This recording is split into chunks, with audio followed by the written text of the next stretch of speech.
Welcome to episode 25 of Echo Without Noise. The Gentle Restart.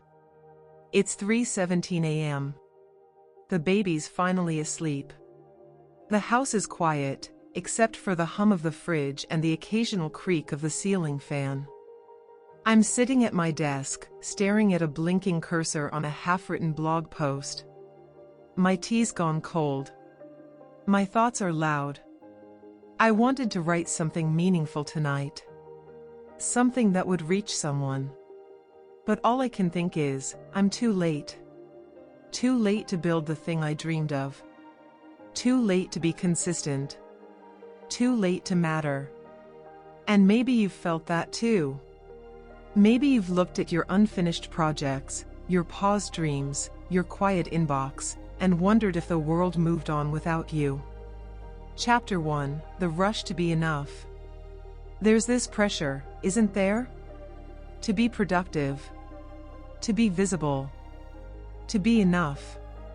We measure our worth in metrics, followers, income, output. We chase timelines that weren't ours to begin with.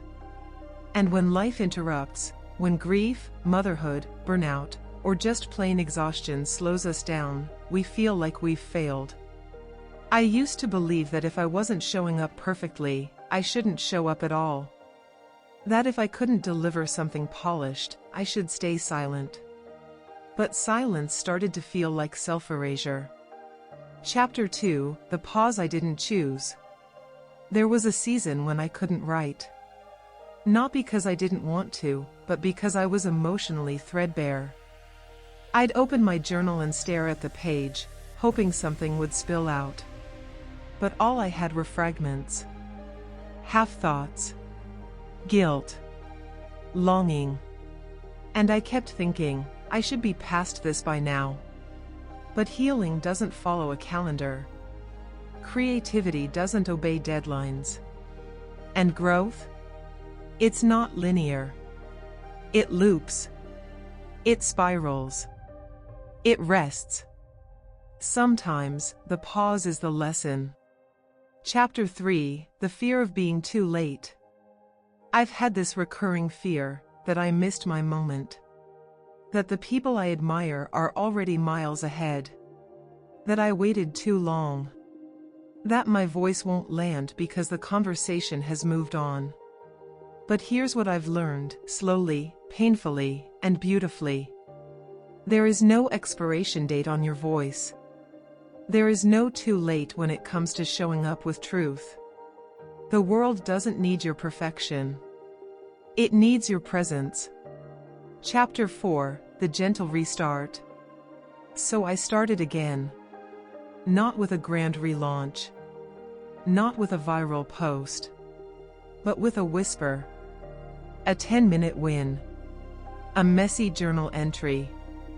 A quiet audio recording that felt more like a letter to myself than a performance. And it was enough. Because every time I showed up, even imperfectly, I reclaimed a little bit of myself. I stopped waiting to feel ready. I started trusting that readiness that grows in the doing. Chapter 5, Living on My Own Timeline. I'm learning to live on my own timeline. To honor my seasons. To trust my rhythms. To believe that slow is not broken. Some days, I write with clarity. Other days, I just breathe and let that be my offering. I've stopped chasing the algorithm. I'm building a space that feels like home, where vulnerability is welcome, where imperfection is sacred, where growth is gentle. And if you're listening to this, maybe you're craving that too. So let me ask you, what have you been rushing toward? What dream have you quietly put on pause? What would it feel like to wait with trust instead of fear? Take a breath. Let those questions settle. You don't have to answer them now. Just let them echo. If this monologue speaks to you, I'd love to hear your story.